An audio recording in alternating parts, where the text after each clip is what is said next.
안녕하세요. 진실하고 지혜로운 삶을 위한 팟캐스트 13번째 시간입니다.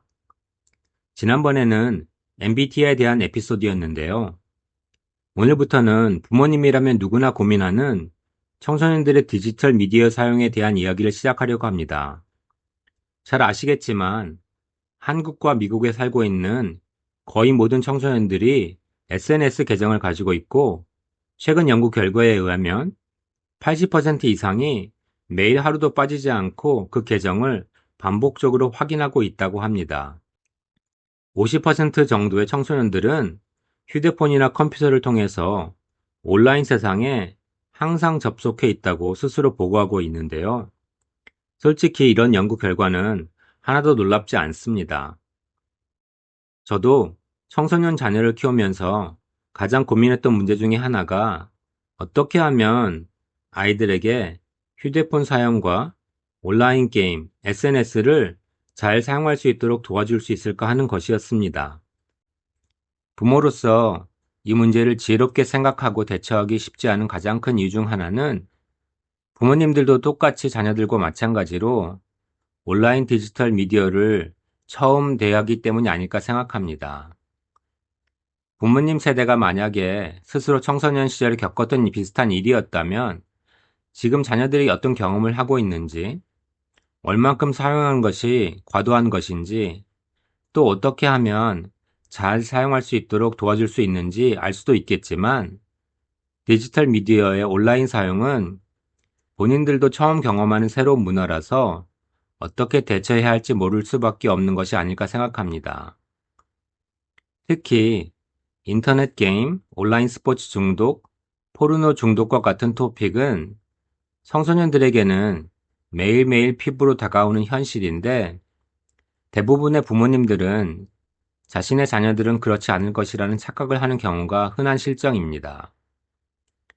실제로 같은 공간에서 삶을 같이 살고 있지만 자녀의 삶에 대한 객관적인 현실을 가장 늦게 알게 되는 사람이 부모님들일 경우도 많습니다.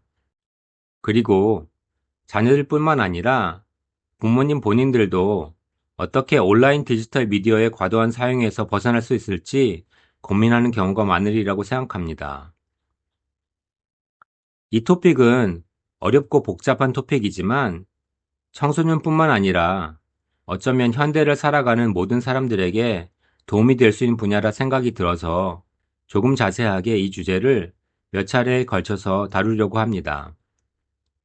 이 몇 차례의 에피소드가 디지털 미디어의 사용에 대해서 현실적인 도움을 제공하고 자녀들이 정서적으로 건강한 청소년기를 보낼 수 있는데 조금이라도 도움이 되면 좋겠다는 마음입니다. 자, 그럼 이제 시작해 볼까요? 청소년들의 온라인 디지털 미디어 사용을 생각할 때 한 가지 분명한 것이 있습니다. 그것은 부모님들이 원하든 원하지 않든 우리의 청소년들은 디지털 미디어를 앞으로 평생 사용할 것이고, 그 사용의 범위와 내용은 우리가 지금 상상하는 것보다 훨씬 더 커질 것이라는 사실입니다. 이것을 다르게 표현한다면 온라인 디지털 미디어의 사용은 통제해야 할 사항이라기보다는 청소년들이 어떻게 지혜롭게 그 사용을 잘 판단하고 결정할 수 있도록 도와주는데 초점을 두는 것이 현명하다는 것입니다.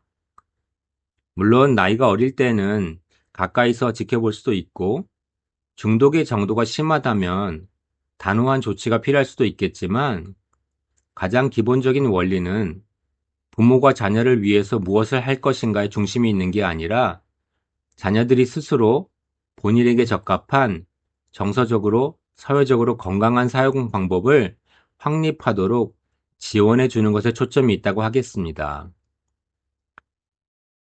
두 번째로 부모님들이 기억해야 할 것은 내 자녀의 상황은 사회에서 말하는 것처럼 심각하지 않고 걱정은 조금 되지만 우리 아이들은 그래도 괜찮겠지 하고 생각하는 착각입니다. 예를 들어 본다면 2024년 연구에 의하면 40%가 넘는 고등학교 청소년들이 지난해를 기준으로 했을 때 온라인 포르노를 보았다는 결과가 있습니다. 이 결과에 의하면 10명 중 6명은 그래도 괜찮다는 것이니까 내 자녀는 아니겠지 하고 생각할 수 있습니다. 그런데 이런 질문지도를 통한 연구 결과는 실제보다 자기 보고 수준이 낮을 수 있다는 약점이 있고요. 특히 체면과 다른 사람의 이목을 중요시하는 한국 문화에서 성장한 아이들은 더 그렇다고 볼 수 있겠습니다. 포르노그래피에 우리의 자녀들이 노출되는 것은 어른들이 그 주제에 대해서 대화하기를 불편해하는지 아는지에 상관없이 심지어 자녀들이 그것이 정신건강을 해치고 있다는 것을 알고 있다고 해도 여전히 문제가 될 수 있다는데 그 사태의 심각성이 있습니다.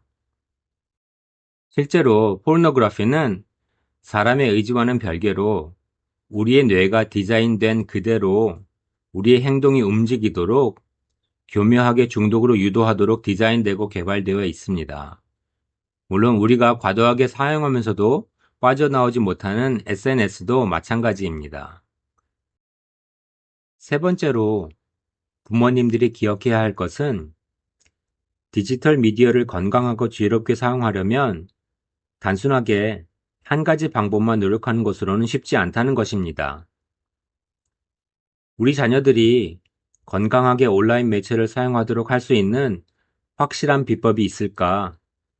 이런 것에 부모님들의 관심이 있는 것은 당연하지만 효과적이면서도 가장 적합한 방법은 청소년 개인 각자가 모두 다르고 또 성장하는 데 따라서 변한다는 사실을 기억해야 합니다. 자녀들은 빠른 속도로 변하고 성장하는데 부모님들이 그에 발맞추지 못하고 과거에 고착되어서 비효과적인 방법으로 억지로 자녀를 통제하는 황당한 일들이 의외로 자주 일어납니다.